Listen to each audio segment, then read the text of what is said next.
La porte du restaurant s'ouvrit dans un tintement léger, laissant entrer une bouffée d'air frais et un homme en costume sombre.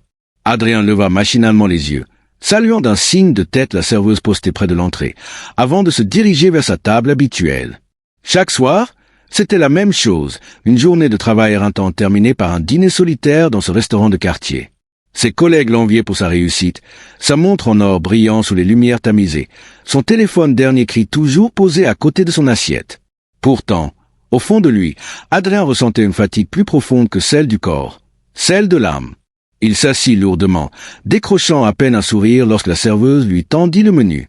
Il n'avait pas faim. Il n'avait jamais faim. Ce qu'il cherchait ici, c'était un peu de calme, un peu de chaleur humaine, même si ce n'était qu'une illusion. Le restaurant résonnait doucement des éclats de voix étouffées, des tintements des verres et des chuchotements de conversations anodines. Ce soir-là semblait identique à tous les autres, jusqu'à ce qu'un détail capte son attention. Adrien observa la serveuse plus attentivement. Un frisson parcourut son échine. Cette silhouette fine, ces gestes hésitants, ce regard fuyant, non, ce n'était pas possible.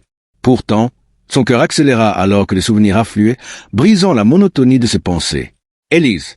Ils avaient grandi ensemble, dans le même quartier, fréquenté les mêmes écoles, ri aux éclats dans les couloirs du lycée, partagé leurs rêves et leurs angoisses d'adolescents. Elle était autrefois une jeune fille pétillante, pleine d'énergie, toujours prête à embarquer Adrien dans de nouvelles aventures. Une complicité rare, presque fusionnelle. Puis, la vie les avait séparés. Il se souvenait d'elle comme d'une flamme vive, indomptable. Et là, devant lui, elle n'était plus que l'ombre de ce souvenir éclatant. Sa main serra involontairement le rebord de la table. Pourquoi travaillait-elle ici, dans ce modeste restaurant? Que lui était-il arrivé? Lorsque leurs regards se croisèrent, l'espace d'une seconde, il vit dans ses yeux une lueur de panique. Élise détourna rapidement le visage, feignant de lire les commandes sur son carnet. Adrien sentit son cœur se serrer. Il tenta de lui adresser un sourire, hésitant, mais elle l'ignora, accélérant ses pas pour disparaître derrière le comptoir. Pendant tout le repas, Adrien ne put détacher ses yeux d'elle. Chaque geste trahissait sa nervosité, le verre qui tremblait légèrement dans ses mains, les regards inquiets vers la porte, comme si elle espérait s'enfuir. Quelque chose n'allait pas. Quelque chose de profondément brisé. Le repas terminé, Adrien régla discrètement l'addition, laissant un pourboire généreux sur la table. Puis, au lieu de rentrer chez lui, il se posta à quelques mètres de l'entrée, dissimulé dans l'ombre d'un réverbère. La nuit était tombée, froide et silencieuse.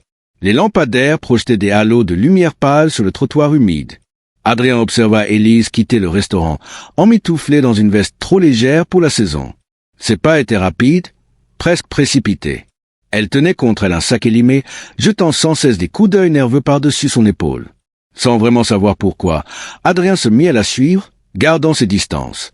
Son intuition lui hurlait que cette nuit ne devait pas se terminer ainsi. Au détour d'une ruelle, Élise s'arrêta brusquement, comme sentant sa présence. Elle se retourna, ses yeux brillants d'une lueur mêlée de peur et de colère. « Adrien, pourquoi tu me suis ?» lança-t-elle d'une voix cassée.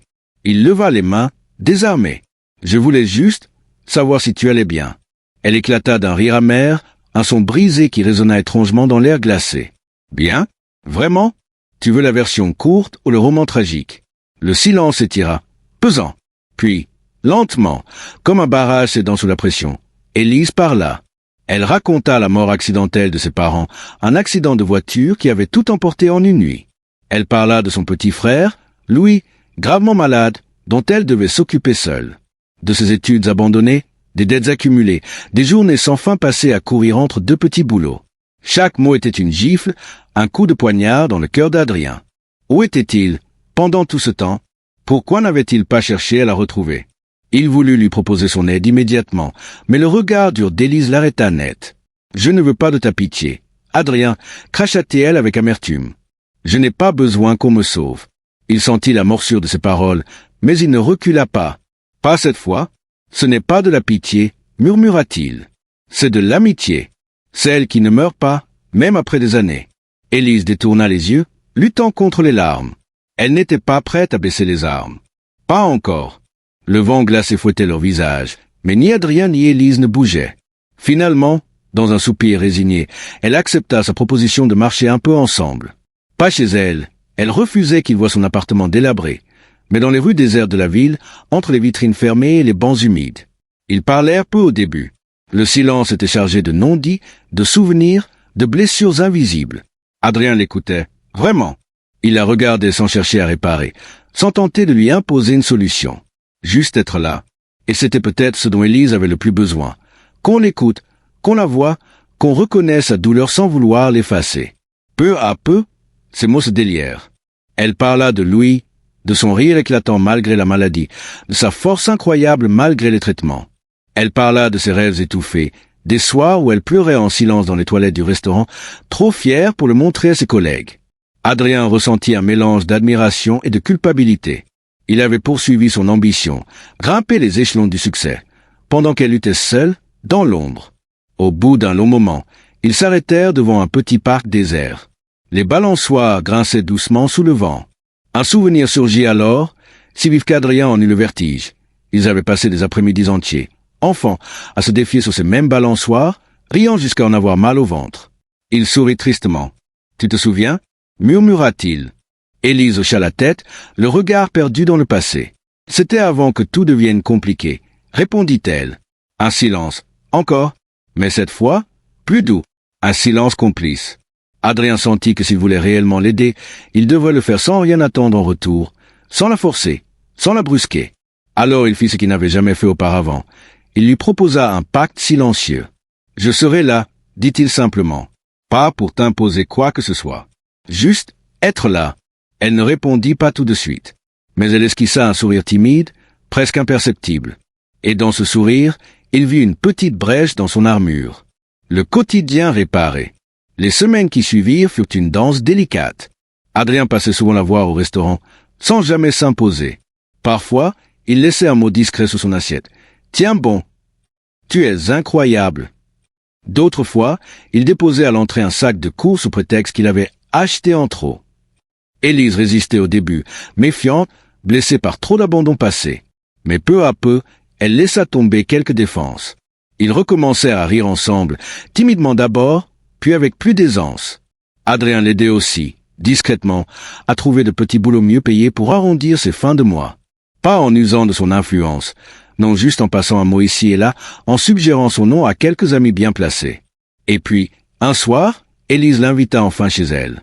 L'appartement était minuscule, mal chauffé, mais propre et plein de petites touches personnelles, des dessins de Louis collés sur les murs, des livres entassés près du lit, une guitare usée posée dans un coin.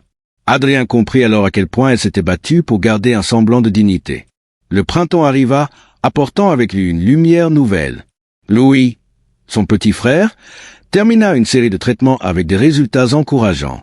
Élise, encouragée par Adrien, reprit des études du soir pour obtenir un diplôme qu'elle avait dû abandonner autrefois. Petit à petit, la vie reprit des couleurs. Un soir, alors qu'ils marchaient dans le parc de leur enfance, Adrien osa enfin lui poser la question qui lui brûlait les lèvres depuis des semaines. « Est-ce que tu me laisses encore une place dans ta vie ?» demanda-t-il, la voix légèrement tremblante. Élise le fixa longuement, puis hocha la tête avec un sourire franc. « Tu n'es jamais vraiment parti » murmura-t-elle. Quelques années plus tard, Élise ouvrit son propre café, un endroit chaleureux rempli de rires d'enfants, de livres d'occasion et d'arômes de café fraîchement moulu. Adrien était là, bien sûr, à chaque étape. Louis grandit en bonne santé, épanoui et devint un jeune homme plein de promesses. Quant à Adrien et Élise, ils n'avaient jamais vraiment eu besoin de définir ce qu'ils étaient devenus. Amis, âmes sœurs, compagnons de route, tout cela à la fois. Ils avaient appris, ensemble, que les blessures du passé ne disparaissent pas, mais qu'avec assez d'amour, assez de patience, assez de courage, elles peuvent se transformer en force. Sous le vieux chêne du parc où tout avait commencé, ils gravèrent ensemble ces mots. Nous avons survécu, nous avons rêvé, et nous avons aimé.